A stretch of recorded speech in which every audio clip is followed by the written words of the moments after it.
শিৱসাগৰৰ জয়সাগৰত চাঞ্চল্যকৰ ঘটনা জন্মৰ পিছতে ৫০,০০০ টকাত বিক্ৰী এটি নৱজাতক সন্তানটি ল'ৰা বুলি জানিব পৰা গৈছে।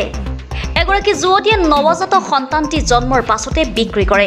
জয়সাগৰস্থিত শিৱসাগৰ অসামৰিক চিকিৎসালয়ত অস্ত্ৰোপচাৰৰ জৰিয়তে প্ৰসৱ কৰিছিল সন্তানটি। চিকিৎসালয়ৰ পৰা ৰিলিজ পোৱাৰ পিছতেই চিকিৎসালয়ৰ সন্মুখৰ পৰাই বিক্ৰী হয় কেঁচুৱাটি। বৃহস্পতিবাৰে শিশু কল্যাণ সমিতিয়ে পোহৰলৈ আনে ঘটনা।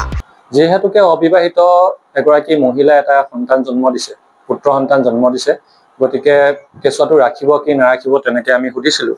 কাৰণ আমাৰ বিভাগৰ অধীনত চেণ্ট্ৰেল এডপশ্যন ৰিচৰ্চ অথৰিটিৰ অধীনত আমাৰ যিসকল নিঃসন্তান ব্যক্তি আছে তেওঁলোকে সাধাৰণতে নিঃসন্তান ব্যক্তিসকলে চেণ্ট্ৰেল গভৰ্ণমেণ্টৰ এটা নিয়ম মতে কাৰাৰ নিয়ম মতে সন্তান তুলি ল'ব পাৰে। আৰু সেই ক্ষেত্ৰত আমি অৰফেন এবাণ্ডন আৰু চাৰেণ্ডাৰ যিবিলাক শিশু আছে শিশুসকলক আমাৰ আইনৰ অধীনত আমি সেই শিশুসকলক এডপশ্যন কৰাই দিওঁ। আৰু তেনেদৰে আমি সেই শিশুক যদি তেওঁলোকে ৰাখিবলৈ ইচ্ছুক নহয় তেতিয়াহ'লে তেওঁলোকে আমাৰ গভৰ্ণমেণ্টক চাৰেণ্ডাৰ কৰি দিয়ক। চাৰেণ্ডাৰ কৰাৰ পিছত আমি বাকী যি ফৰ্মেলিটিজ আছে সেই ফৰ্মেলিটিজ আমি কৰিম বুলি কৈছিলোঁ। যিহেতুকে চাৰেণ্ডাৰ প্ৰচেছটো আমি জোৰ জবৰদস্তি কৰিব নোৱাৰি, ইচ্ছা অনুসৰি চাৰেণ্ডাৰ কৰে, গতিকে আমি বেছি বল প্ৰয়োগ কৰা নাছিলোঁ। খালি আমি জাষ্ট তেওঁলোকক ৰিকুৱেষ্ট কৰিছিলোঁ যে চাৰেণ্ডাৰ কৰি দিয়ক। আৰু তেওঁলোকে আমাৰ কথা একেচাটতে নুই কৰিছিলে যে তেওঁলোকে কেঁচুৱাটো ৰাখিব আৰু কেঁচুৱাটো সেইগৰাকী মাতৃয়ে বা তেওঁৰ মাকে আইতাকে তুলি ডাঙৰ দীঘল কৰিব। পৰহি দিনা আমাৰ চাইল্ড ৱেলফেয়াৰ কমিটিৰ সদস্য এগৰাকীয়ে গম পালে যে কেঁচুৱাটো বিক্ৰী হৈ গৈছে। আৰক্ষী বিভাগক অৱগত কৰিলোঁ আৰু আৰক্ষীও তাতে গ'ল। তাতে যোৱাৰ পিছতে তেওঁলোকৰ পুতেক বোৱাৰীয়েক সহিতে আৰু এগৰাকী আশাকৰ্মীক আটক কৰি লৈ আহিলে জয়সাগৰ আউটপোষ্টলৈ। আটক কৰি অনাৰ পিছত আমি সন্ধিয়া সময়ত আমাৰ ফালৰ পৰা এখন এজাহাৰ তাতে দাখিল কৰা হ'ল, যাতে এই যিটো কেঁচুৱা এটা বিক্ৰী হৈছে অৰ্থাৎ মানৱ সৰবৰাহ হৈছে, সেই সৰবৰাহৰ লগত জড়িত ব্যৱস্থাটোত যিসকল ব্যক্তি প্ৰত্যক্ষভাৱে বা পৰোক্ষভাৱে জড়িত হৈ আছে, গতিকে সেইসকলক আইনৰ আওতাত আমি শাস্তি দিয়ক যাতে আৰু কেঁচুৱাটো উদ্ধাৰ কৰক, তাকে উদ্দেশ্য কৰি এখন এজাহাৰ দাখিল কৰা হ'ল।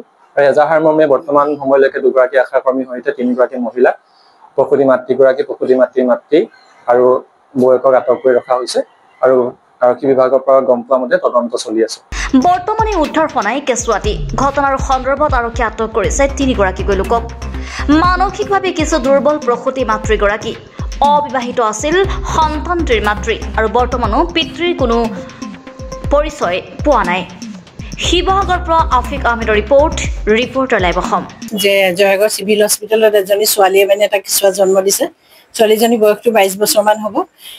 তাৰ সূত্ৰে আমি আমাৰ শিশু কল্যাণ অফিচৰ পৰা আমি আহিলোঁ, আমাৰ CWCৰ লগত আহিলোঁ।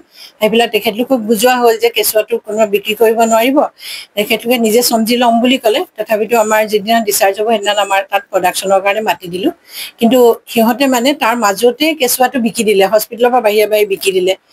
আমি পৰহি ৰাতি মই গম পালোঁ, মোৰ ঘৰৰ কাম কৰা মানুহগৰাকীয়ে মোক খবৰ দিলে যে তেহেঁতি 50,000 বিকিলোঁ বুলি কেঁচুৱাটোৰ আইতাকে ক'লে। কেঁচুৱাটোৰ মমায়েক মামীয়ে বিচাৰি উলিয়াই পেলাই গম পালোঁ যে আশা বাইদেৱেও কথাটো লুকুৱাইছে যেন লাগিছে। কাৰণ আশা বাইদেৱে যেতিয়া এজনী ছোৱালী প্ৰেগনেণ্ট হৈছে, বিয়া নোহোৱা ছোৱালী, কথাটো আমাক ইনফৰ্ম কৰিব লাগিছিলে, নকৰিলে। নকৰাৰ কাৰণে আশা বাইদেউকো আমি ধৰি লৈ আহিলোঁ। লৈ পেলাই আমি থানাত FIR দিলোঁ। আমাৰ DCPO ছাৰ বিকাশ ৰঞ্জন কোঁৱৰ আৰু মই FIR এখন দিলোঁ। দিয়াৰ পাছত আমি থকাৰ অলপ সময়ৰ পাছতে মই ঘৰ আহি পোৱাৰ পাছতে খবৰ পালোঁ যে মাকে জীয়েকে আমাৰ ওচৰেদি গৈ আছে। মোক ফোন কৰিলে, এজনীকে থানালৈ ফোন কৰিলোঁ। ওচৰতে থানাই মই ধৰি পেলাই মাকক জীয়েকক থানালৈ লৈ গ'লোঁ। কিন্তু মাকে জীয়েকে আইতাক আৰু বোৱাৰীয়েকৰ মাজত এটা হৈছে, বোৱাৰীয়েকে ককাকক 5,000 টকা দিছে, যে পইচা পালোঁ 5,000 টকা দিছে, ককাকে নাই লোৱা বুলি ক'লে। কিন্তু এতিয়া আইতাকে কৈছে যে আমি 25,000 বিকিলোঁ। কিন্তু আমি এতিয়া গম পালোঁ আশা গেলেকী আশাৰ লগত নাজিয়াৰ লগত গম পালোঁ যে তেখেতলোকে 75,000 টকাত বিক্ৰী কৰিছে বোলে। উদ্ধাৰ অভিযান চলি আছে। যদি চব ঠিকে থাকে আমি ভাবিছোঁ আজি আমি উদ্ধাৰ কৰিব পাৰিম।